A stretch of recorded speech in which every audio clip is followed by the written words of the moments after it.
ভালো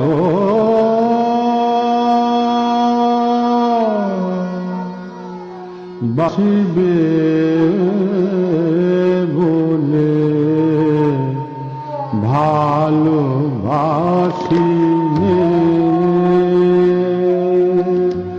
বাসিনে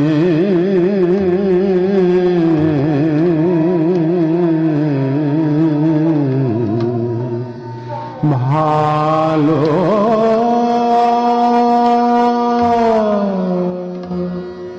বাসিবে বলে ভালো বাসি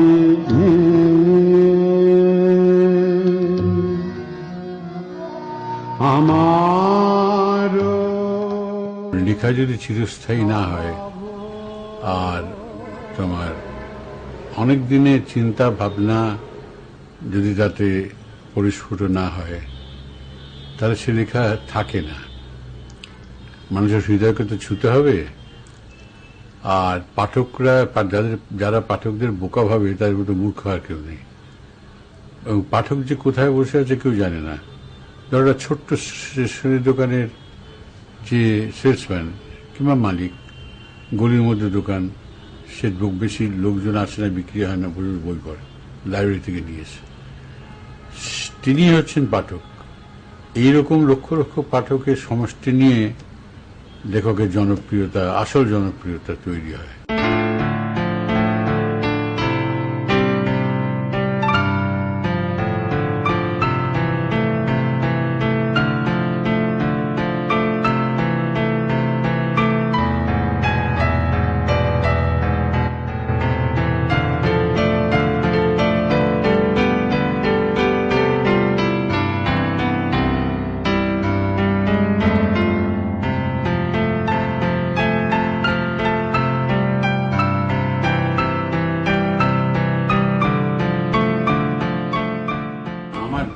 আমার সঙ্গে আমাকে ভুল ধারণা যে আমি রূপোর চামচ বই করে জন্মেছি, এটা একদম ভুল ধারণা।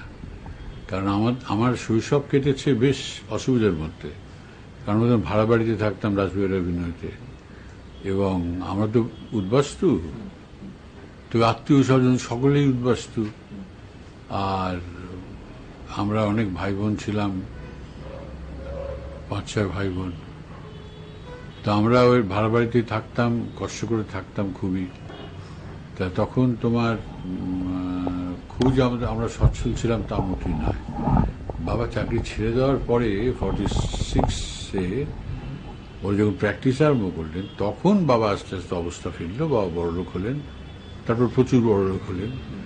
তা কাজে অনেকেই দেখা, এবং ভেরি ফর্চুনেট যে ওই দিকটা না দেখলে আমি গরিবের দুঃখ কিংবা অভাবের যে তার থেকে শেখার তো অনেক কিছু আছে, মানে গরিব প্রতিবেশীদের, আত্মীয়দের জন্য ফিডিং, এগুলো হয়তো আমার জন্মতে না।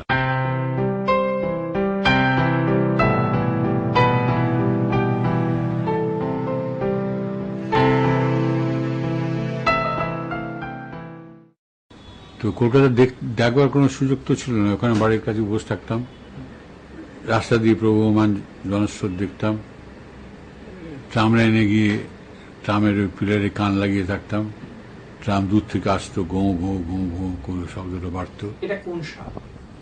এটা তোমার লেট 40s হবে, মিড 40s। ছেলে তখন মিলিটারি আমল, নিগ্রো ড্রাইভাররা গাঁক গাঁক করে ট্রাক চালাচ্ছে, টমি ড্রাইভাররা, আর লেকে তখন মিলিটারি ক্যাম্প ছিল।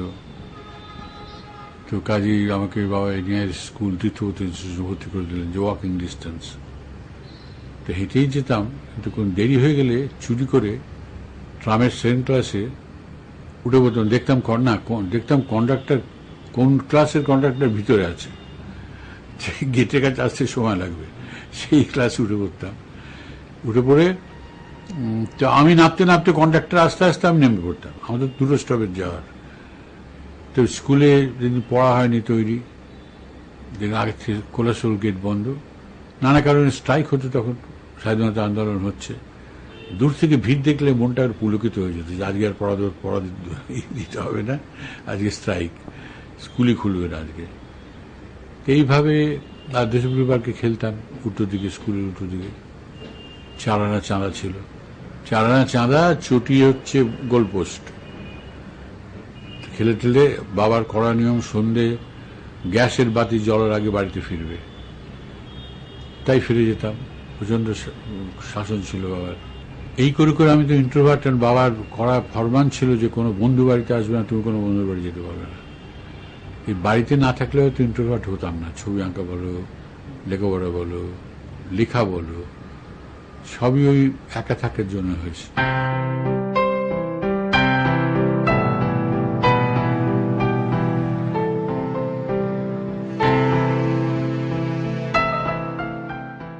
প্রথম সখ্য হলো কারের সঙ্গে, লেখকদের মধ্যে?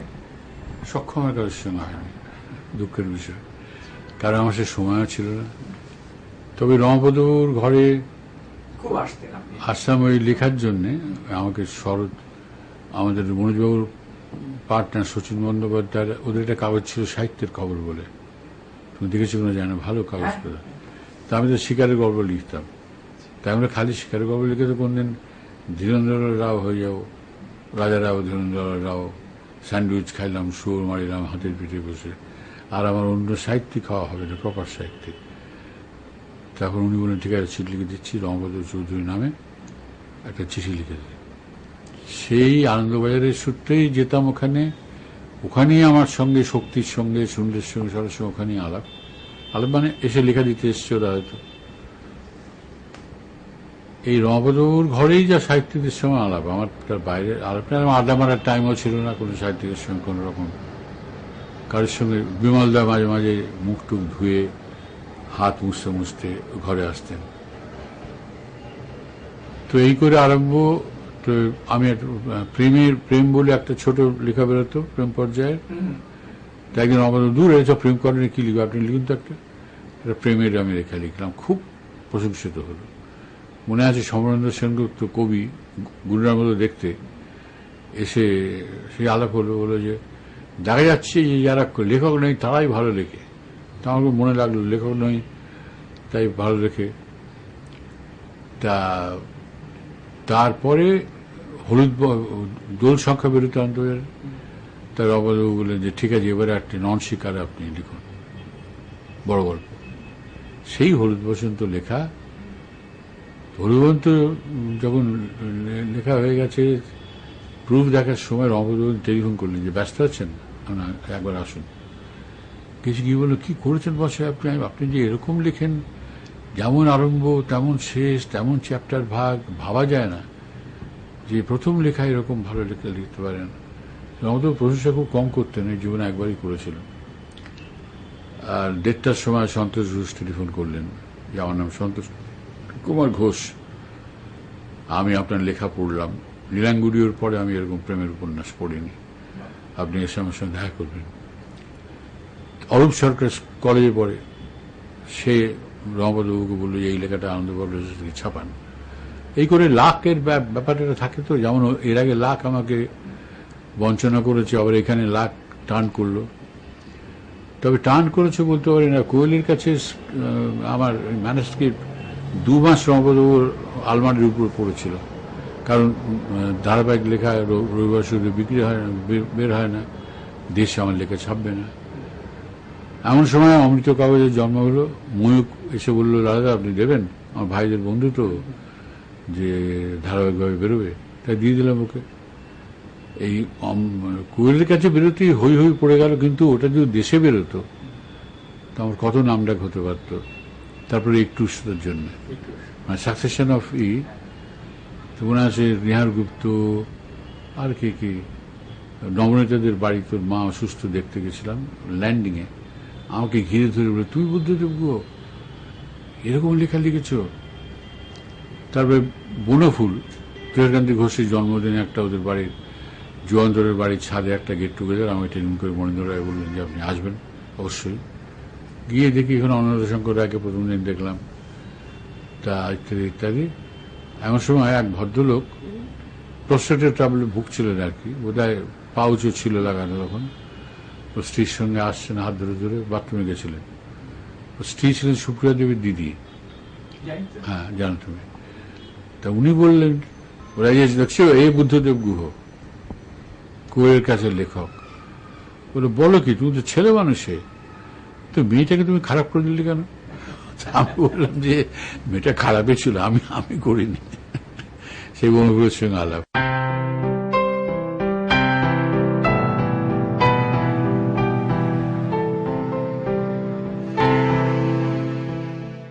আপনার প্রায় ৭৫% লেখা কিন্তু আপনার জীবন থেকে উঠে আসা।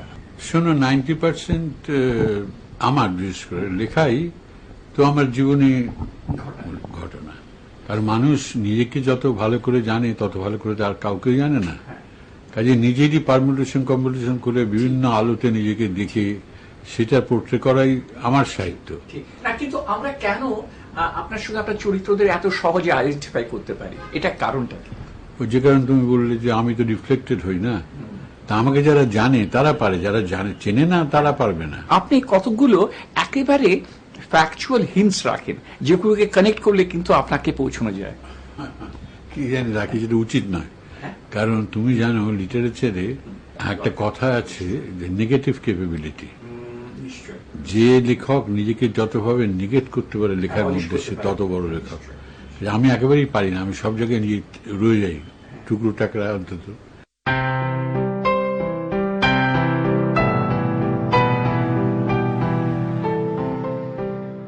আপনার সবচেয়ে আত্মজীবনীমূলক লেখা কোনটা? সে তো খেলা যখন তোমার পৃথিবী মাধুকরীও বলতে পারো ইন আ ওয়ে। কারণ যদিও হান্ড্রেডস অফ ক্যারেক্টার্স এসছে, কিন্তু আমি যেরকম চিরদিনই গরিবের সঙ্গে মিশেছি, সাধারণতম মানুষের সঙ্গে মিশেছি, পানালা বিড়িয়ালা মোটর মিস্ত্রি, কাজে মানুষ সবাই সব জায়গায় এক, তাদের পটভূমি আলাদা, তাদের তোমার মৃত্যুর আলাদা, কিন্তু সেটা মানুষের মনুষ্যত্বকে বদলায় না। ভালো মানুষ, খারাপ মানুষ, বুঝতে পেরেছ? এটা হচ্ছে বেসিক ডিফারেন্স একজন মানুষের সঙ্গে অন্য মানুষের। সে শিক্ষা দীক্ষা যাই বলে সে সব পরের ফ্যাক্টর। তা সেই জন্যেই আমি কোনো বদ্ধ জীবনে যাপন করে তো বিশ্বাস করিনি। আমি সকলের সঙ্গে মিশেছি, 5 মিনিটে মিশতে পারি আমি। এটা আমার শিকারে ঠিক হয়েছে। গ্রামের একদম দরিদ্রতম মানুষের সঙ্গে মিশে তাদের সুখ দুঃখ, প্রথমে দেখা হলে তোমার বাড়ি করতে, তোমার কতটুকু জমি আছে, কি ফসল করেছো, ছেলে মেয়ে কি, এবং সঙ্গে সঙ্গে সে মানুষটা চোখের সামনে সিনেমাটোগ্রাফির মতো ফুটে উঠছে পুরো মানুষটা তোমার সামনে। আমি তাদেরই পোট্রি করার চেষ্টা করেছি, কোজাগরে, বুঝতে পেরেছ, এবং কি বলে আরো অনেক অজস্র উপন্যাসে আমি এই গরিবদের কথা বলতে চেয়েছি। এই 3 জেনারেশন যারা খেতে পায়নি তাদের আজকে রাইফেল হাতে না, তুমি কি করে তার দোষ দেবে বলো? জীবনে সত্যর কোনো বিকল্প নেই, বুঝলে? গল্প কখনো সত্যর মধ্যে সত্যি হতে পারে না। আর জীবনে আমার এই যে ভ্যারিড এক্সপিরিয়েন্স, শিকারের, নারী সঙ্গ, নানান রকম গান বাজনা, তার তো কোনো বিকল্প নেই। সেইগুলোই আমি তো মাধুকরীর মধ্যে এনেছি না। Madhukari is a saga of life.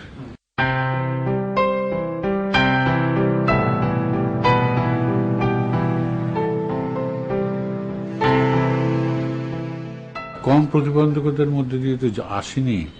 আজকে আর কারোর সঙ্গে প্রতিযোগিতা রাখি না, কে কি লিখছে তাও পড়তে পারি না, এবং কে কি বললো তা নিয়েও মাথা ঘামাই না। এখন আমার গুলোর সঙ্গে ছবি আঁকতে ইচ্ছে করে।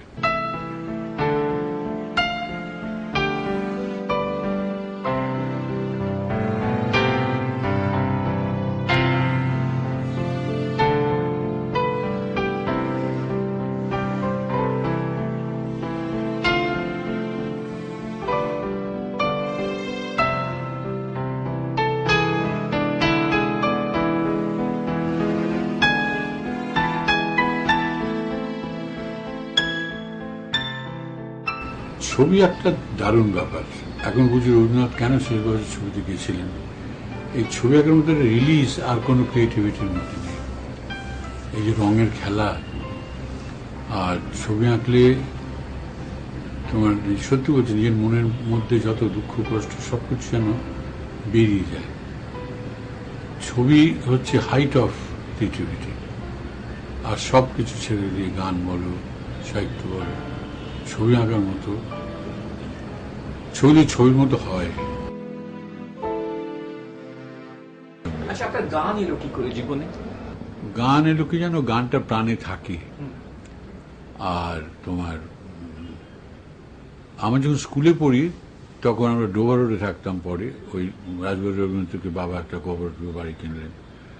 তুলসী লাহিড়ী পার্টিশন হয়ে গেছে, তুলসী লাহিড়ীর ছোট ভাই শামু লাহিড়ী, শামু কাকু আসলে বাবা তখন ওদের খুবই খারাপ অবস্থা, হেল্প করবার জন্যে যে শামু তুই আমার ছেলেকে গান শেখাস। আমরা তানপুরা ছিল, সে তানপুরাটা কোনায় পড়ে থাকতো, সে মাছি এসে বড় মাছি এসে তানপুরা তারে বসতো, ঝঙ্কার উঠতো, বুঝতে পেরেছ? আমি যে খুব তানপুরা বাগিয়ে খুব একটা গান করেছি তা না, আমি তো এখনো তানপুরা বাঁধতে পারি না। তা উনি আসতেন শামু কাকু একটা দিলরুবা নিয়ে, নীল কাপড়ে মোড়া বগল করে, এসে উনি আমাকে গান শেখাতেন, রবীন্দ্রসঙ্গীত শেখাতেন। এই প্রথম গানের সূত্রপাত সেখান থেকে। তারপরে আর বছর পরে যখন আমি স্কুল ফাইনাল পাস করলাম তখন দক্ষিণীতে তখন ভর্তি হলাম।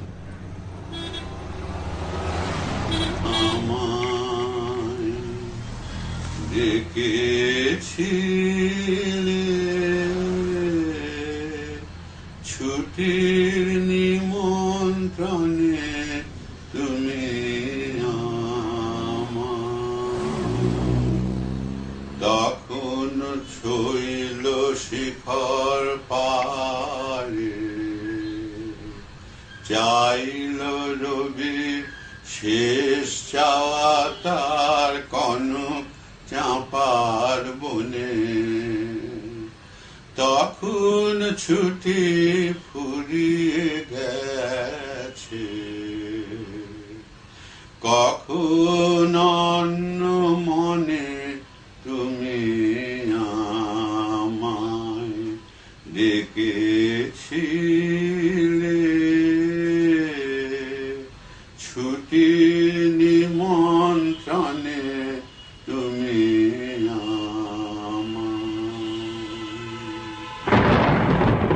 সে বিয়ের পরে আমরা গোপালপুরাঞ্চিতে গেছিলাম হানিমুন করতে।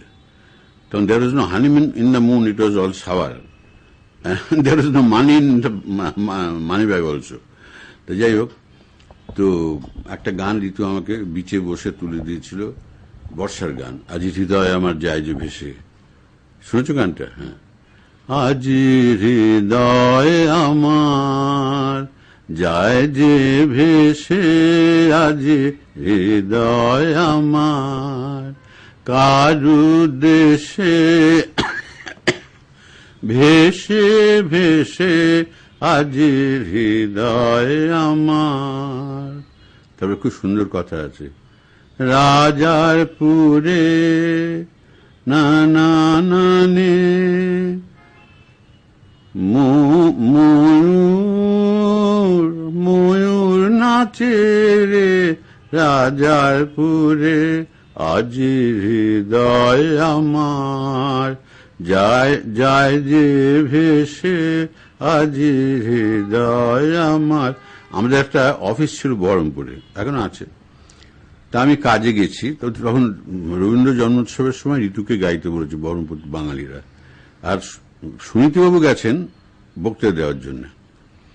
এখন যে হলে হবে অনুষ্ঠানটা আমাদের মক্কলের হল মারোয়াড়ি, তিনি সকালবেলা এসে বললেন এটা কি ব্যাপার, আপনাকে গাইতে বলেনি? আমি কি গায়ক নাকি যে ঋতুর সঙ্গে গাইবো? বলে এ কি, আমার হলে আমি বিনা পয়সায় হল দিয়েছি আর আমার অডিটার গান গাইবে না, আমি হল ক্যান্সেল করে দেবো। বুঝলে, এমন বিপদে পড়লাম, সিরিয়াসলি বলে আমি হল দেবো না, আমি হলই ক্যান্সেল করে দেবো। তখন সে উদ্যোক্তারা এসে আমাকে বলে আমি বলছি আপনাদের মাথা খারাপ হয়েছে? ওর না মাথা খারাপ হয়েছে। বলে না না, সব সত্যি উনি কিন্তু ক্যান্সেল করে দেবেন, আমাদের পুরো টিকিট বিক্রি হয়ে গেছে, বিজ্ঞাপন সব হ্যান্ডবিল ছাপা হয়ে গেছে, আপনি কিছু একটা করুন, একটা ডুয়েট গান। তখন ঠিক আছে, এই একটা গান ঋতুর সঙ্গে তুলে দিয়েছিল, এই গানটা গাইলাম ঋতুর সঙ্গে ডুয়েট, হাততালি ফাততালি পড়লো। তারপরে একদিন আমি তখন সকালবেলা টেনিস খেলে এসে পিস্তল ব্রেকফাস্ট করে পিস্তলটা নিয়ে আমি যাই রাইফেল ক্লাবে, তখন রাইফেল ক্লাব ছিল টালিগঞ্জে, এখন যে গলফ ক্লাব রোড হয়েছে ঠিক তার ডান দিকে রাইফেল ক্লাব ছিল। পরে পুলিশদের নকশালদের সময় পুলিশের কোয়ার্টার হয়ে গেল। তা আমি পিস্তলটা নিয়ে পিস্তল ছুটতে যাই হাত ঠিক করতে। তা আমি বেরোচ্ছি, এমন সময় রঞ্জিত গুপ্ত ঢুকছে। রঞ্জিত গুপ্ত আমাদের বাবা মার খুব কাছের লোক ছিলেন, খুব খেতে ভালোবাসতেন। ঢাকাইয়া বাংলায় কথা বলতেন, বাংলা ভাষায়। বলে, আরে লালা, ঋতু নাকি বহরমপুর গেছিল? হ্যাঁ। বলে, ফাটাইয়ে দিছে, যা গাইছে না। আমি তো গাড়ি করে আইলাম। 5টা ডিস্ট্রিক্টের উনি ডিআইজি ছিলেন, মালদা, বহরমপুর, কৃষ্ণনগর, তারপরে ওই কি বলে ওটাকে, জলপাইগুড়ি। সেগুলো যে ফাটাইয়ে দিয়েছে, যা গাইছে। কিন্তু লোকে কইতে ছিল সঙ্গে একটা গানের মাস্টার নাকি গাইছিল কত। আমি চুপ করে রয়েছি। বলছে যে, আরে লোকটার গলায় সুর লাগে না, ওরে ঋতু অ্যালাউ করছে কেন সঙ্গে গাইতে? একেবারে ডুবাই দিচ্ছে। আর ঋতুর কইয়া দিয়ে ও আজে বাজে লোকের সঙ্গে যেন আর না গান গায়। তা ঋতু বাড়িতে ছিল না। আমি বলে, হ্যাঁ ঋতুকে বলে দেবো আমি। এই আমার ডুয়েট গানের ইতিহাস। তারপর আমি বলেছি, আমি সোলো গিয়ে ইট খেতে রাজি আছি, কিন্তু আমি বড় আর্টিস্টের সঙ্গে ডুয়েট আমি আর গাইব না। সেই প্রথম, সেই শেষ। সুরে গাইলে আমাকে এনিবডি ক্যান পিয়ার্স মি, আমাদের কোনো ডিফেন্স থাকে না সেখানে ঋতু সেই গানের মধ্যে দিয়ে প্রবেশ করেছিল আমার জীবনে। তখন আমার বিয়ের সম্বন্ধ হচ্ছে, তখন অপিল কাপির গাড়ি চালাই, টেনিস খেলি, দেশে কবিতা বেরোয়। দেশে একটাই কবিতা বেরিয়েছিল, অরবিন্দ গুহ আর বুদ্ধদেব গুহ, একই পাতা। তখন 2টো করে কবিতা বেরোতে দেশে। দক্ষিণীতে গান শিখি, থিয়েটার করি। তাহলে আর দেরি হয়ে যাচ্ছে।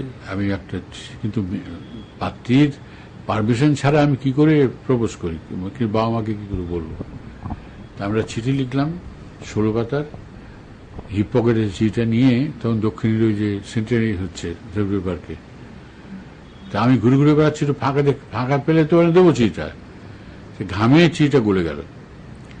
আরেকটা চিঠি লিখলাম, সেটাও গলে গেল। 3rd চিঠি লিখে এদিকে মেলা শেষ হয়ে আসছে, আর দেওয়ার সুযোগ হবে না। সেই দিন আমি মেলা শেষ হয়ে যাচ্ছে, সেদিন থেকে বেরিয়েছে ঋতু, বেরিয়ে একটা ট্রামে চললো। ওরা যা বারাণসীতে থাকে, গড়িয়াহাটে চেঞ্জ করবে। তা আমি বাসে চড়ে পড়ে, কারণ ফাস্টার দেন ট্রাম, কি আমি আগে পৌঁছে গেলাম। তার দিকে আসছে। তখন কোনোদিনই ছোটতে বাঘের জঙ্গলে ঘুরছি, তো সাহসের অভাব ছিল না। তো আমি চিঠিটা দিয়ে বললাম, চিঠিটা তোমাকে দিলাম, তোমাকে আলাপ টালাপ নেই, আগে দেখা দেখি হয়েছে অনেকদিন, চেহারা দেখা হয়েছে, গানের ফাংশন একসঙ্গে গান গাওয়া হয়েছে। তো ওই দিলাম, পড়ে আমাকে 3 দিনের মধ্যে মতামত জানাবে।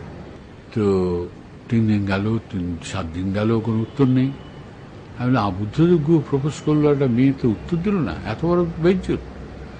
তোমরা তখন একটা বেরিয়েছে 48 RPM।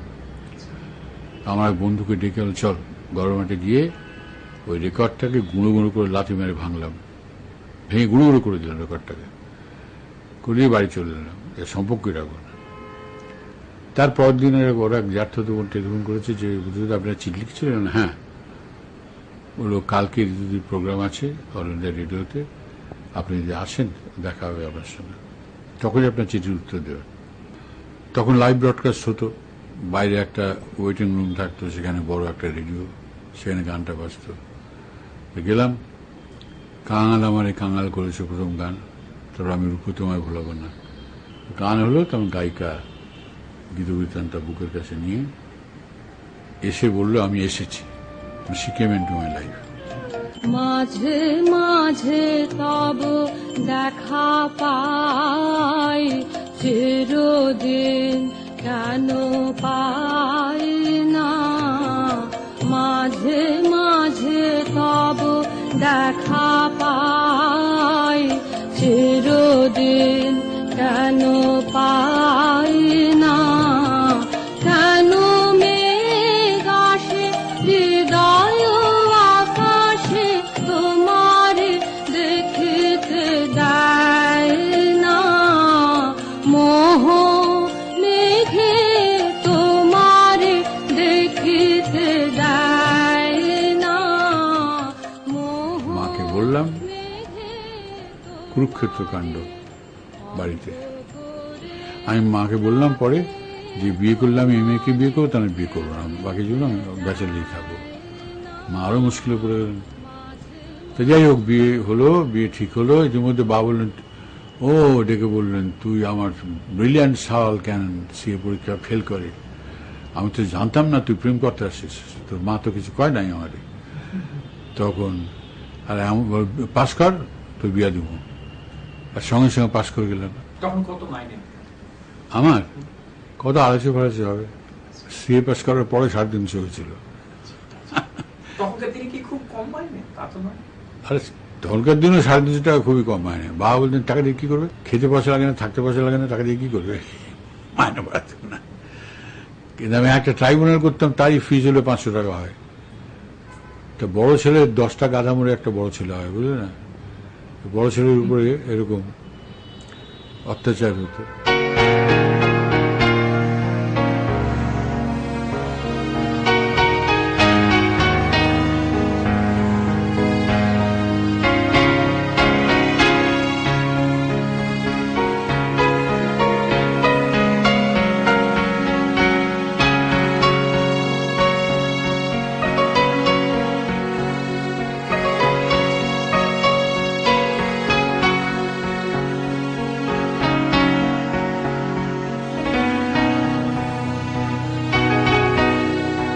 সবচেয়ে খারাপ পরীক্ষা দিয়েছিলাম সেবার, তো পাস করে গেলাম। তো বিয়ে দিতেই হলো, কথা মুখ দিয়ে কথা বেরিয়েছে বাবা, তোর বিয়ে হলো। ওর উপস্থিতি তো সবসময় টের পাই। এই সব কিছু তো ওর করা, এই পুরো ফ্ল্যাট সাজানো, ফার্নিচার বলো, আমি তো কিছুই করিনি। আমাকে তো মানে ঝুড়ি করে নিয়ে যে বসিয়ে দিয়েছে এখানে। আর ওর ভীষণ সংসারী ছিল তো, প্রতিটি জিনিসের প্রতি ওর খুব দরদ, মায়া, মমতা। ঋতুকে যখন নিয়ে যায়, আমি তখন তো যাইনি শ্মশানে, আমি এখানে হাত জোর করে দাঁড়িয়েছিলাম, ক্ষমা চাই। কারণ দৈনন্দিন জীবনে মানুষের কত ত্রুটি বিচ্ছুতি ঘটে, তবে তোমার অবহেলা ঘটে, অমনোযোগ ঘটে। সেসবের জন্য ক্ষমা চেয়ে যাওয়ার সময় ক্ষমা চেয়েছিলাম, আবার দেখা হলো ক্ষমা চাইব।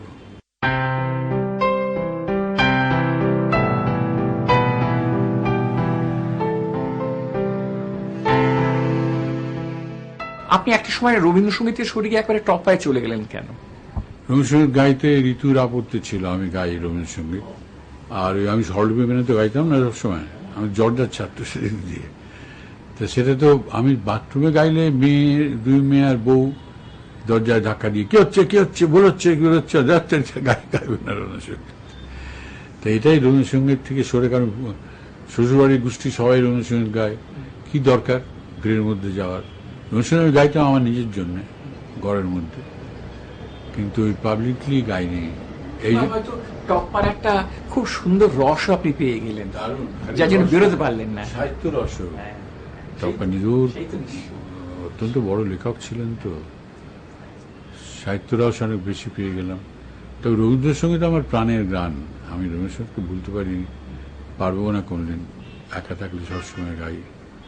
আমি ঋতুর গানের খুব ভক্ত। একদিন বাড়ি ফিরে দেখি ঋতু একটা গান গুনগুন করছে, তবে প্রেমে কি সুখ হতো। তুমি শুনেছো গানটা?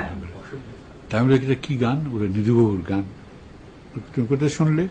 বললো মায়াদির বাড়ি গেছিলাম, মায়াসেনের বাড়িতে চণ্ডীরাজবাবু এসেছিলেন।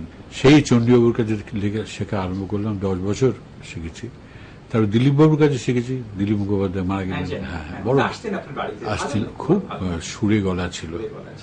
তারপরে রামকুমার বাবু যখন এইখানে বসে বড় বড় স্কচ, বিরিয়ানি, পোলাও, ওই বয়সে, আর গানগুলো আমরা বুঝলি আমাদের সময় আমরা যেতাম বড়নগরে বাজিদের কাছে গান শিখতে। আমি খালি গানই শিখতেন, একদম বাজে কথা বলবে না, তার মধ্যে শোনান না একটা, এরকম করে উনি গাইলেন, এই করে তুলে নিয়েছে, দিলেন, অর্ধেকটা দিলেন, আমি আরেকটা বলে আরেকদিন খাও, সেদিন হবে, আজকে দেবো না। জানলা খুলে বসে আছে, জানলা খুলে বসে আছে, নাগর আসার পথ চেয়ে পাড়ায় গিয়ে দেখে এলাম একটি ডাগর কালো মেয়ে। বাবু যে গানের যে কথা, ধরো একটা গান আছে, সে কেন রে করে অপ্রণয়। এই অপ্রণয় শব্দটা তুমি বাংলা সাহিত্যে আর কোথাও পাবে না। অপ্রণয়, সে কেন রে করে অপ্রণয়, তার উচিত নয়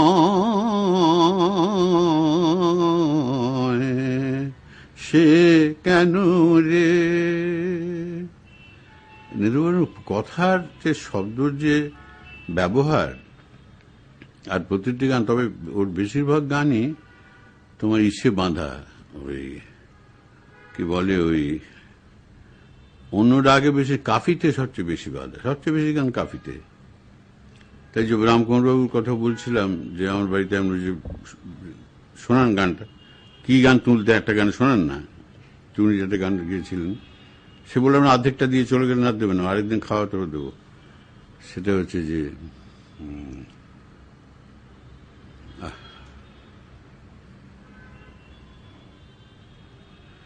পরদেশে কেন বা রহিলে রহিলে,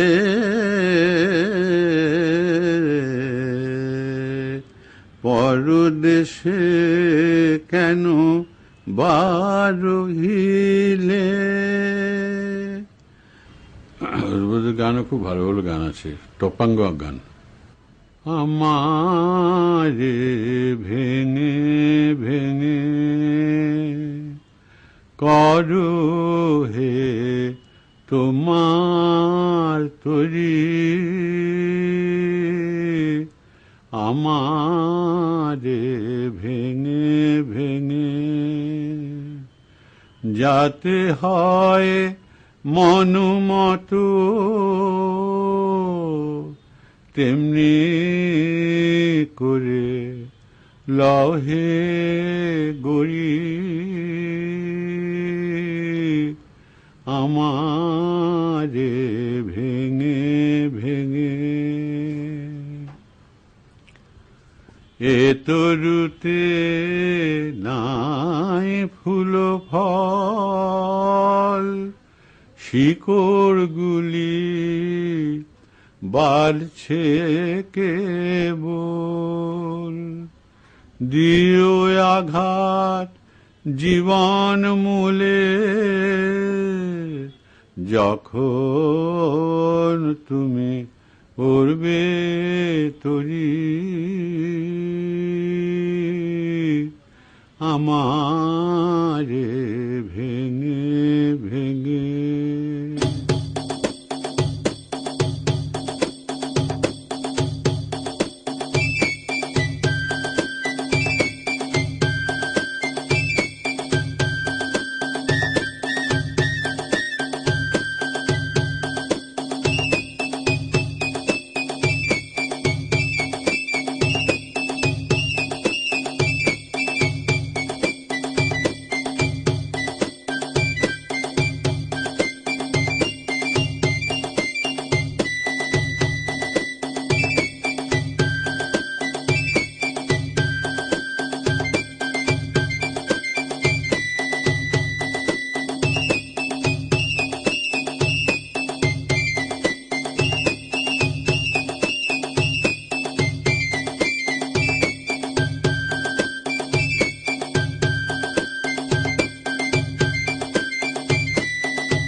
চল্লিশের দশকের মাঝামাঝি, তখন তো যুদ্ধ হচ্ছে, জাপানিরা ঘুমাতে হচ্ছে কলকাতায়, তখন আমাদের শেষ বাড়ি ছিল রংপুরে, উত্তরবঙ্গে। বাবা তখন আমাদের পাঠিয়ে দিতেন। রংপুরে গিয়ে প্রথম প্রকৃতির যে অভিঘাত সেটা আমি বুঝতে পারি। আমাদের বাড়িটা ছিল বিরাট এলাকা নিয়ে, এবং তার মধ্যে অজস্র গাছ ছিল, ধাপ ধাপ, রংপুরের ধাপে। তা সেখান থেকে এই নামনি আসামে ধুবড়ি জেলাতে তামারহাট বলে একটা জায়গা ছিল, সেখানে আমার পিসমশাই থাকতেন। তখন থেকে আমরা চলে যেতাম তামারহাটে বেড়াতে। তামারহাটটা খুব পিকচারের জায়গা। ওই গৌরীপুর হয়ে লালজি, গৌরীপুরের রাজারা, মানে আমাদের বিখ্যাত ফিল্ম ডিরেক্টর কি নাম, প্রমথেশ বড়ুয়াদের বাড়ি, উনি বড় কুমার ছিলেন, আর ছোট কুমার লালজি, উনি খুব বড় হাতি বিশেষজ্ঞ ছিলেন। তো ওই গৌরীপুর হয়ে যেতে হতো তামারহাটে, গঙ্গাধর নদী ছিল, আর ওর একটু দূরে ছিল জমদুয়ার, সে ডিংনিয়া বলে একটা হাট ছিল। অদ্ভুত সব এই ধ্বনিগুলো কানে লেগে রয়েছে। ডিংনিয়া হয়ে তারপরে তোমার রায়মানা, কচুগাঁও হয়ে জমদুয়ারে যেতে হতো। জমদুয়ার মানে নাম যেরকম সেরকমই জায়গা। মানে এই নামটা জমদুয়ার কেন? ওই জমের দুয়ার বলে জমির দুয়ার কেন? বাঘ, গন্ডার, হাতি, বুনোমোষ ছিল না, আমার জিনিস নেই।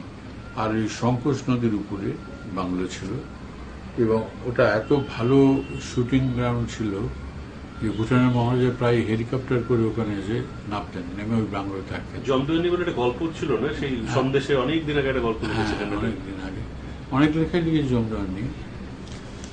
তো সেই জমদুয়ারে গিয়ে প্রথম আমার বন্ধুকে হাতে খড়ি হয়, তখন তো নিজের লাইসেন্স ছিল না। তখন বয়স কত? কত বয়স হবে? 12-14 হবে।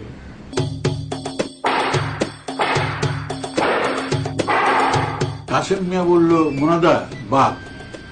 তখন বাবা তাকিয়ে থেকে, বাঘ? ইতিমধ্যে একটা লেপার্ড বেরিয়ে ওই নালা থেকে উঠে দৌড়তে আরম্ভ করেছে। তখন বাবার দুই বন্ধু আর আমার সে কাকা, অত্যুৎসাহী কাকা, সকলেই দম করে গুলি করে চিতার শরীরে স্পর্শ করলো না করে চিতা আবার হয়ে ওই নালাতে ওই এরকম গালি আর কি সব বিস্তৃত হয়েছে, নেমে যাচ্ছে। তখন আমি একটা গুলি করতে একবার এখানে পড়ে গেছে। এইটাই প্রথম, সে আমার প্রথম পাখি। শিকারের মাধ্যমে তো জঙ্গলের সঙ্গে আপনার পরিচয় হলো 100 বার, কিন্তু তারপরে আপনার টোটাল পুরো জিনিসটা পাল্টে গেল, মানে আপনার জঙ্গলের প্রতি ভালোবাসাটা একটা অন্য দিকে ঘুরে গেল। সেই মুহূর্তটা আমি জানি সেটা ঘুরে গেল। সেটা কিন্তু হয়েছে আমার হাজিরাবাগে গিয়ে। কারণ আমার হাজিরাবাগের বন্ধু গোপাল সেন, আমার তখন কারো জিপ টিপ ছিল না, গাড়ি ছিল না, ছাত্র, ওই পায়ে হেঁটে শিকার, পালসা বলে বিহারে, সে পায়ে হেঁটে শিকার না করলে তুমি জানোয়ার, জন্তু জানোয়ার, গাছপালা চিনতে মুশকিল আছে। রিজুদা কিন্তু আমাদের মানে অনেক দাদাদের থেকে সিনিয়র, ফেলুদার পরে কন্টেম্পোরারি। রিজুদা যখন লিখলেন, তখন আপনি কি এরকম খুব ভেবেছিলেন যে এটা একটা কাল্ট ফিগার তৈরি হয়ে যাবে, এটা মানে এত ফলোয়ার হবে, রিজুদা রুদ্র একটা মানে ফোকটেলের মতো এত মানে 4 দশক ধরে ছেলেরা মেয়েরা পড়বে, তখন কি প্রথমে ভেবেছিলেন এরকম? তো তখন আপনি প্রেমের উপন্যাস লিখছেন, জঙ্গলের উপন্যাস লিখছেন, হঠাৎ কিশোর কাহিনী লেখাটা? কারণ আমার তো এক্সপিরিয়েন্স ছিল, আমি ভাবলাম যে আমার এক্সপিরিয়েন্সটা সবাইকে দেওয়া দরকার। এটা কোনো সম্পাদকের অনুরোধে নয়, এটা স্বতঃপ্রবৃত্ত হয়ে লেখা? কারোর আচ্ছা। এখন মানে গুগনগম্বরের দেশে বা বনবিবির বনে আনন্দমেলায় অনেক পরে এসছে, অনেক পরে এসছে। কারণ হৃদয়ের সঙ্গে তো বুদ্ধদেবগুর অনেকটা মিল ছিল। আর কারো প্রভাব পড়েছিল রিজুদার চরিত্রটার উপরে, যে পাইপ খাওয়া? ফেলুদারই পড়েছিল। আচ্ছা, এছাড়া মানে ফেলুদার স্রষ্টার না ফেলুদার নিজের? স্রষ্টা। ফেলুদার স্রষ্টার মানে সত্যজিৎ রায়ের প্রভাব ছিল। সত্যজিৎ রায়কে আমি অ্যাডমায়ার করতাম, তো চেহারা, কথাবার্তা। পাইপ তো অনেকদিন পরে উনি খেয়েছেন, তার অনেকদিন আগে থেকে রিজুদা পাইপ খাচ্ছে। তবে মানিকের টাওয়ারিং পার্সোনালিটি ছিল তো, সেটার একটা প্রভাব। আর বিশপ লেফ্ট রোড সব থেকে বড় কথা, রিজুদার বাড়িতে ভটকাই রুদ্ররা এসে পৌঁছয়, সেটা বিষয় আপনাদের বিশপ লেফ্ট রোড, সেটা তো সত্যজিৎ রায়ের ঠিকানা। কথা হচ্ছে জানো, যে বাস্তবকে তো অস্বীকার করা যায় না। সত্যজিতের মতো একটা টাওয়ারিং পার্সোনালিটি বাঙালির মধ্যে ছিল না।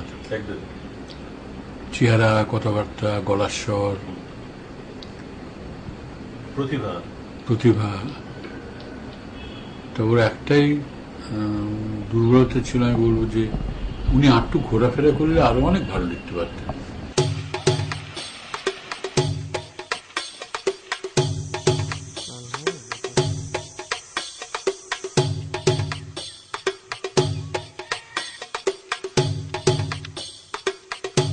এরিয়া কমে আসছে তো, তুমি যদি ওদের এরিয়াটা সংকুচিত করে দাও তো ওরা বেচারারা খেতে বাইরে আসে।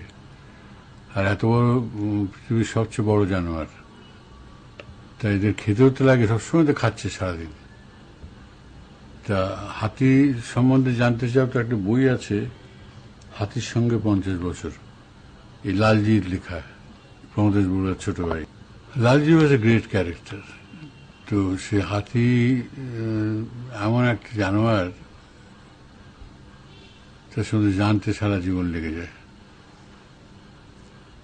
তো কাজে এটা এক কথায় বলা যায় না।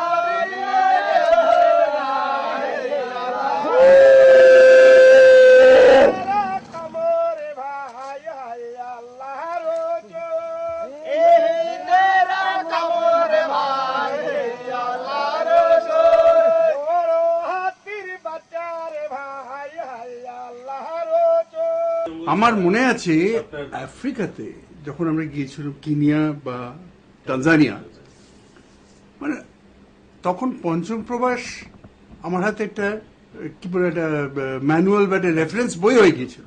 মানে কোথায় ডান দিক যাবো, কোথায় বাঁ দিক যাবো, আরুসার থেকে গিয়ে ঘুরে ওইখানে বড় হাইওয়ে থেকে ডান দিকে ঘুরে সেরেঙ্গেটিতে ঢুকবো, প্রত্যেকটা ডেসক্রিপশন, কত কিলোমিটার দূরে, সবকিছু সেখানে আছে। মানে ন্যাভিগেটারও হয়ে গেল বইটা। শেষে এমন হলো, আমাদের একটা ড্রাইভার ছিল, তার কি নাম আমি জানি না, কিন্তু আমার স্ত্রী আর আমি সমানে তাকে কিলালা বলে ডাকি। কাজেই আজ যদি কেউ জিজ্ঞেস করে, সে লোকটার মুখ আমার মনে আছে, কিন্তু নাম মনে নেই, তার নাম এখন কিন্তু সে কিলালা হয়ে গেল। এই যে আপনার ছোট গল্প বলুন বা উপন্যাস বলুন, একটা বিশেষ ধরনের শুরু হয় এবং একটা অদ্ভুতভাবে শেষ হয়। তো এই যে শুরু, এই যে প্রথম লাইন, যার উপরে পুরো গল্পটা দাঁড়াচ্ছে বা উপন্যাসটা দাঁড়াবার চেষ্টা করবে, এর জন্য আপনার কোনো প্রিপারেশন থাকে না, হট করে চলে আসে? এটা আমার জানা খুব ইচ্ছে। প্রিপারেশন থাকে না, লেখে কাটেন, প্রথম লাইন লিখলেন, পছন্দ হচ্ছে না, কাটছেন, এরকম হয় না? তখন আমাকে প্রেমেনদা বলেছিলেন, প্রেমেন মিত্র, আমি বলেছিলাম প্রেমেন মামা আমার ভীষণ কাটাকুটি হয়। তুমি দেখো কাটে সকলেই, কেউ মনে কাটে, কেউ লিখে কাটে। মনে মন খাঁ বলে আমার মুখ্য ছিলেন, রাইস মিলের ওনার, মেদিনীপুরের। তাই কিন্তু বলে, আচ্ছা মশাই আপনি যেসব লেখালেখি করেন তাকে দিয়ে লেখান। তখন আমি অবাক বলে, তাকে লেখান বলুন তো, আমাকে মিউনিসিপ্যালিটিকে ধরেছে বক্তৃতা দেওয়ার জন্য, তা আমি ওকে দিয়ে লেখাবো, যা টাকা চাইবেন আমি দেবো, আপনি ঠিক করে দিন, আমি ওকে দিয়ে লেখাবো। এক্সপিরিয়েন্স, কাদের সঙ্গে সময় কাটাই আমি।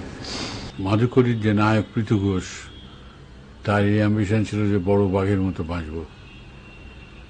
তো শেষকালে আছে বড় বাঘের মতো বাঁচা যায় না মানুষের পক্ষে। আর মানুষ অনেকের কাছ থেকে ভালোবাসা চায়, দয়া চায়, ক্ষমা চায়, কারণ মানুষের জীবনটা অন্যরকম, তো মানুষ তো বাঘ নয়। তোমারি তুলনা তুমি প্রাণ,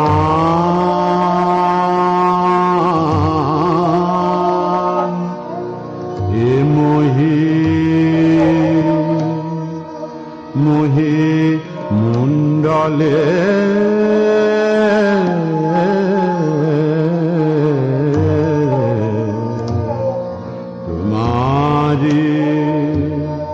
তুলনা